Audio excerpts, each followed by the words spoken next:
প্রাতঃস্মরণীয় প্রায় সকল বাঙালি মনীষী বাংলার এই নবজাগরণ আন্দোলনের অংশ ছিলেন। উপমহাদেশ তথা বিশ্ব ইতিহাসের এই প্রেক্ষাপটে তদানীন্তন অবিভক্ত ভারতের এক বিস্তৃতকায় কিন্তু অবিস্মরণীয় অধ্যায়ের রচয়িতা ছিলেন বাংলাদেশের মানিকগঞ্জ জেলার বগজুড়ি গ্রামের সন্তান হীরালাল সেন। একথা সবার জানা। উপমহাদেশ জুড়ে বিনোদনের প্রধান মাধ্যম হলো চলচ্চিত্র। বাংলাদেশ সহ এই উপমহাদেশেই বর্তমান পৃথিবীর সবচেয়ে বেশি বছরে প্রায় 3 সহস্রাধিক প্রামাণ্য ও কাহিনী চিত্র, পূর্ণ ও স্বল্পদৈর্ঘ্য চলচ্চিত্র নির্মিত।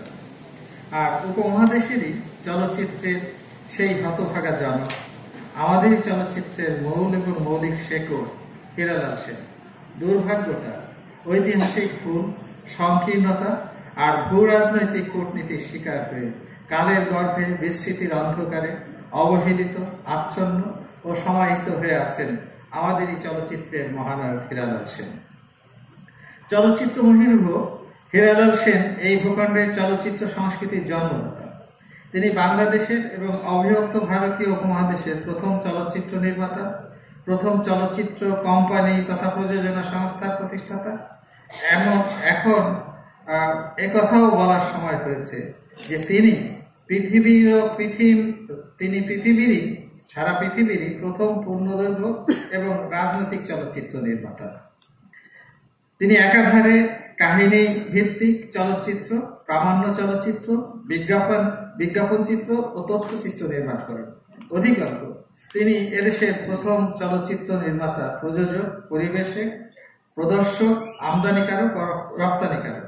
তিনি ভারতীয় উপমহাদেশের প্রথম চলচ্চিত্র শিক্ষার্থী ও শিক্ষক, চলচ্চিত্র গবেষক ও উদ্ভাবক। নিরীক্ষা এবং বৈজ্ঞানিক গবেষণা চালিয়ে পৃথিবীতে তিনি প্রথম বৈদ্যুতিক পদ্ধতিতে প্রক্ষিপ্ত ছবির আয়তন বৃদ্ধির কৌশল আবিষ্কার করেন। প্রায়োগিক নিরীক্ষার মাধ্যমে তিনি তদানীন্তন চলচ্চিত্র প্রদর্শন ব্যবস্থার যুগান্তকারী উন্নয়ন ঘটান। নিজস্ব উদ্ভাবনী এবং লাক্সই দেশীয় প্রযুক্তি ব্যবহার করে চলচ্চিত্র নির্মাণ এবং প্রদর্শনের মাধ্যমে তিনি সমগ্র উপমহাদেশে চলচ্চিত্রকে জনপ্রিয় শিল্প মাধ্যম হিসেবে পরিচিত করে তোলেন।